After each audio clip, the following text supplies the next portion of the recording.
Ever get that like kind of creepy feeling?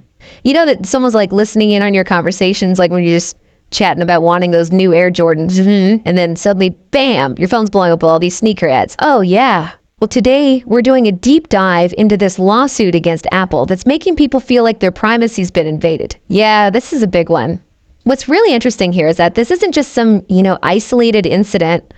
Apple has agreed to a $95 million settlement, in a class action lawsuit that alleges Siri, their trusty voice assistant, was recording conversations without user consent. $95 million. So we're not just talking about a couple of accidental recordings. No. This lawsuit represents like tens of millions of Apple users potentially affected by tens of millions for sure. Wow. We are unpacking all of this with information from a recent Reuters article that details the lawsuit and the settlement, right? But let's get into the nitty-gritty here. What exactly is being alleged? So the lawsuit claims that Siri was being activated unintentionally, picking up and recording conversations that people thought were private. Right. And this wasn't happening because people were saying, "Hey Siri," but rather Siri was mistaking other words and phrases for this wake up command. Okay, so hold on. I thought Siri was supposed to be like super smart, right? Using some, high tech speech recognition to only activate when it hears those two magic words. Hey Siri. So how are these accidental recordings even happening?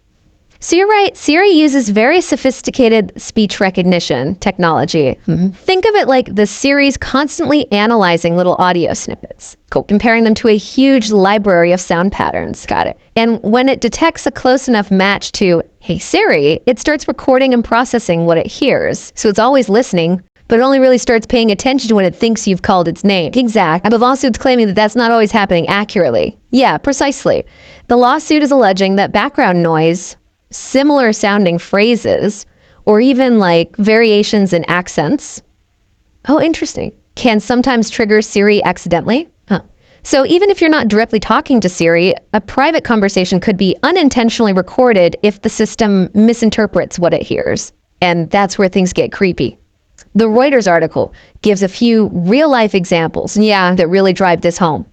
Like people mentioning Air Jordans to a friend, right? And then suddenly they're getting hit with all these shoe ads. Oh, yeah. Or even more concerning, someone discussing a potential surgery with your doctor.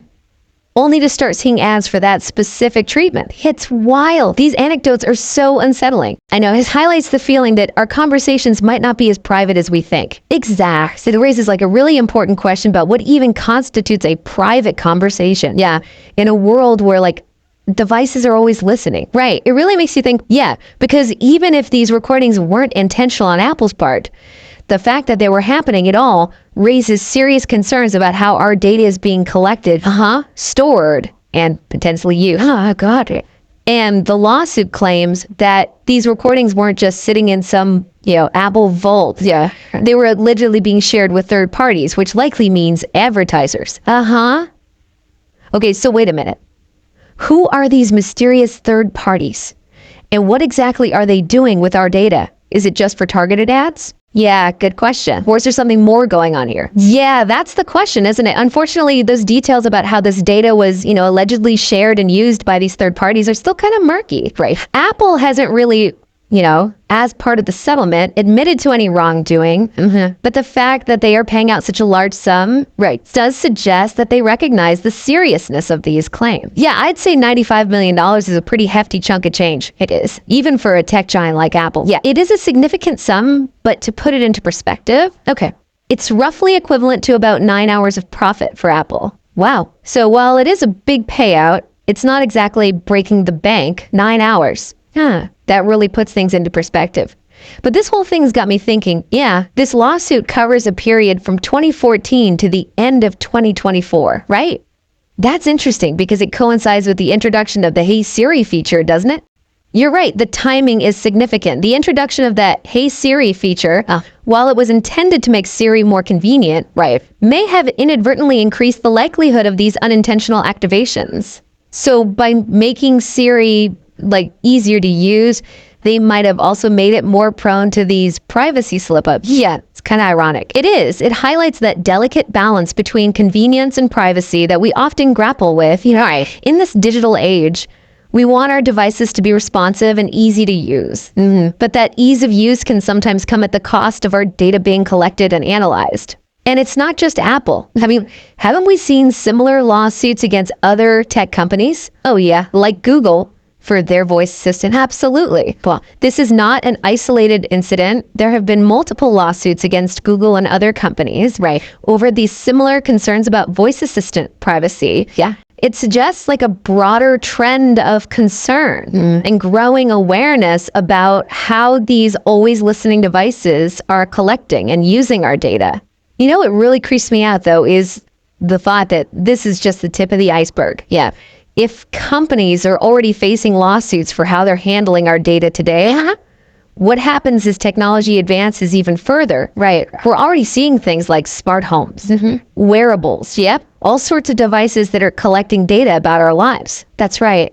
That's a crucial question. Yeah. As technology becomes more integrated into our lives, right, the potential for data collection and privacy violations only increases. Yeah.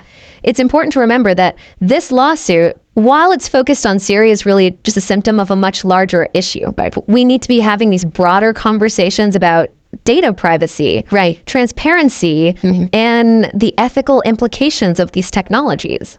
Okay, so being mindful of what we say around our devices and checking our privacy settings is a good start. Yeah, for sure. But this whole thing has got me thinking, is there anything else we should be doing on like a deeper level?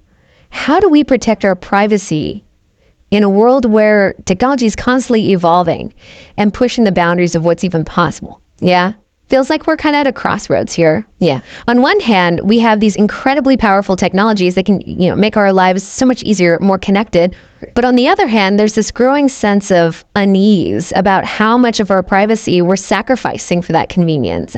So where do we go from here? How do we reclaim some control over our data and make sure that, technology is serving us, right, not the other way around? That's the million-dollar question. And there's no, easy answer. But this lawsuit, I think, offers some valuable lessons. Yeah. It shows that we as consumers have a voice aside. Class action lawsuits like this one demonstrate that we can hold these companies accountable for their actions and demand more transparency about how they're collecting and using our data. So it's a reminder that we're not powerless in this situation. Right. We can fight back. We can demand change. We can make our voices heard. But lawsuits are reactive. Right? We're waiting for something to go wrong before taking action. So what can we do to be more proactive about protecting our privacy in this digital age? Yeah, that's where individual responsibility comes in. We need to be more mindful of the data we share and the permissions we grant to, these apps and devices. Right? Think about it this way. Every time you download an app or use a new service, you're essentially entering into a contract. Okay, take a few minutes to read the privacy policy, understand what data they're collecting and how they plan to use it. Might seem tedious, but it's worth the effort. It's like reading the fine print before you sign on the dotted line. Exactly. We need to be informed consumers, not just blindly clicking agree without understanding the implications. Right.